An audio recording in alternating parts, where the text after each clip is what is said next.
International advocacy group Oceana is putting front and center the impact of plastic and the climate crisis on the environment. Women leaders in a recent roundtable raised the serious issue that plastic poses increasing health risks to our families and communities. To discuss how this impacts you and me is Oceana Senior Advisor, filmmaker, and environmental activist Alexandra Cousteau, joining us from Paris, France. Alexandra, merci beaucoup. Thank you so much for joining us on the program. Hi, Rico. How are you? I'm great, thanks. Tell us, Alexandra, why is plastic a health hazard for children, infants, and pregnant women? You know, plastic is something that I thought about a lot when I was pregnant with my children, because I realized that the plastic that was wrapping the food that I was eating, the plastic containers that contained the drinks that I was drinking, were going into my body and could potentially have harmful side effects for my children. And those fears were founded. There are already studies that have delved into the negative impacts of plastics to human health, especially those of children, infants, pregnant women.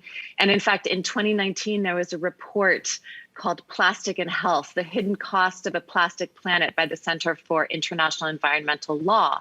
And that report explained how over 170 fracking chemicals used to produce the main feedstocks for plastic have known human health impacts, including cancer, neurological, reproductive, and developmental toxicity, as well as impairment of the immune system and more. So, you know, the fears that we have about ingesting plastics, including microplastics, is very real. I mean, we now have microplastics not only polluting the ocean, but falling from the sky in raindrops. And that makes this plastic crisis something that we urgently have to address. This is not only a problem in the Philippines, Alexandra, but around the world. What must be done to resolve this major problem? Well, there's a lot that needs to be done, Rico. But for the Philippines, you know, the Philippines has been named as one of the world's largest polluters of our ocean, with over 80% of its plastic waste mismanaged and 21% of it reaching the oceans. And that's something that is exacerbated by our preference for single-use plastic over refillables, which obviously has less of an environmental impact. And I think that one of the things that all of us can do is ensure that we choose to refill our bottles, that we choose to buy in bulk when possible, that we avoid single-use plastic whenever we can, bringing our own bags, our own silverware, our own bowls or dishes, depending on what we're doing. But that's one of the key things that that we can all do to help reduce the cost of plastics on our environment.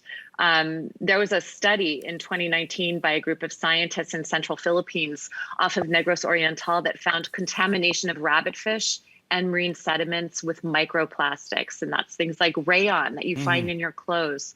So this is something that we should expect is going into our bodies and having an impact on us, on our unborn children, on our youth, on our future generations. And it's something that we can all have a real role in helping to solve. And Alexandra, we're just seeing pictures right now on our screens. This single-use plastic waste is all ending up in our coastal waters. You know what, Alexandra, we have quite a number of Filipina women ocean heroes, you know, effecting changes through the environmental movement and who continue to make a difference.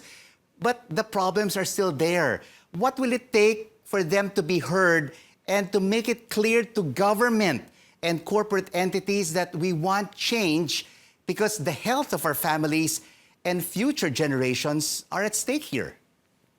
Absolutely. You know, the plastic crisis is something that most countries around the world need to grapple with.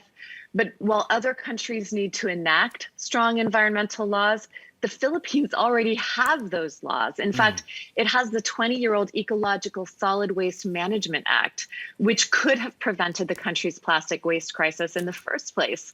But as is the problem with many laws, it's been largely unimplemented throughout its last 2 decades of existence.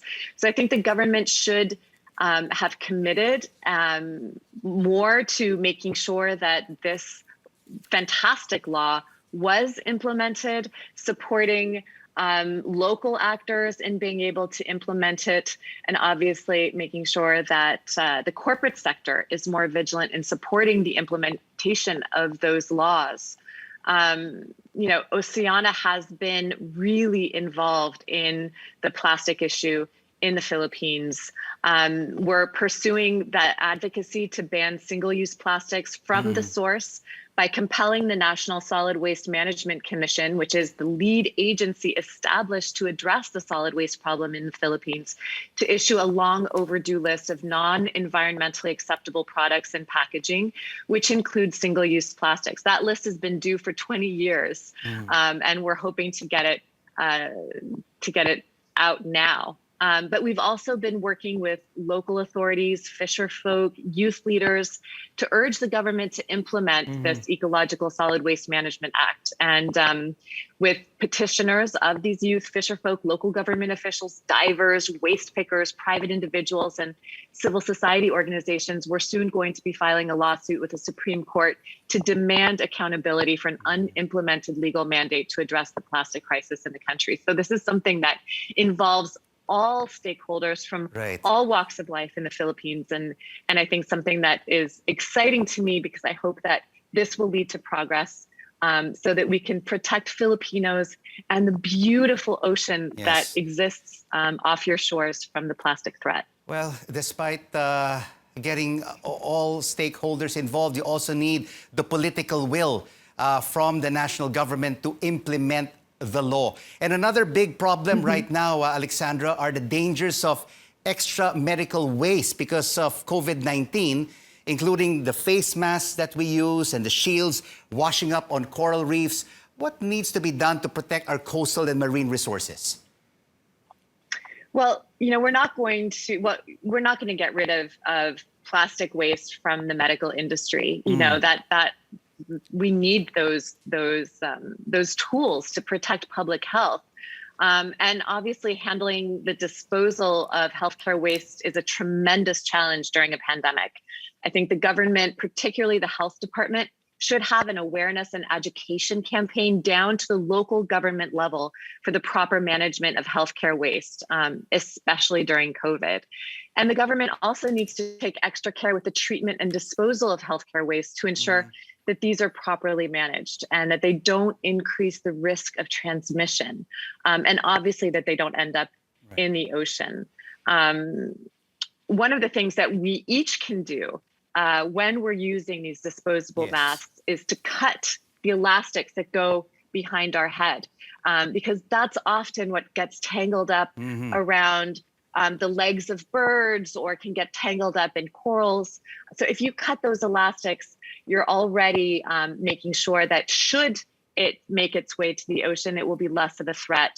And obviously not throwing your mask on the ground or in the street, but making sure that you dispose of it properly gives it a greater chance of not ending up in the ocean. Great so advice. I think that is really a double challenge where we all have responsibility to make sure that we're not tossing our masks out the car window or onto the ground.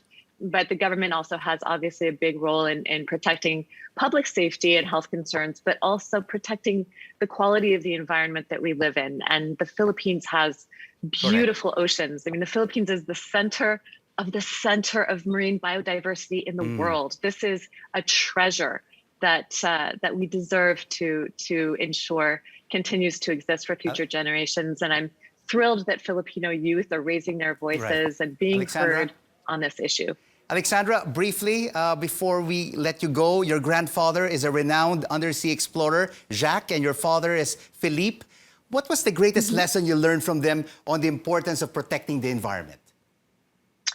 The thing that they gave me, which has not only enriched my life, but helped me to understand the value of what we're all working towards, was just to teach me to love the ocean and to love the environment and to feel wonder and awe in nature. And that's something that I try to pass on to my own children, because it was such a gift to me, and something that I encourage everybody to pass on to their children is just love the environment, love the ocean that gives you oxygen to breathe and food to eat and a beautiful place to visit and so much more. Teach your children to love it so that they can protect it as well.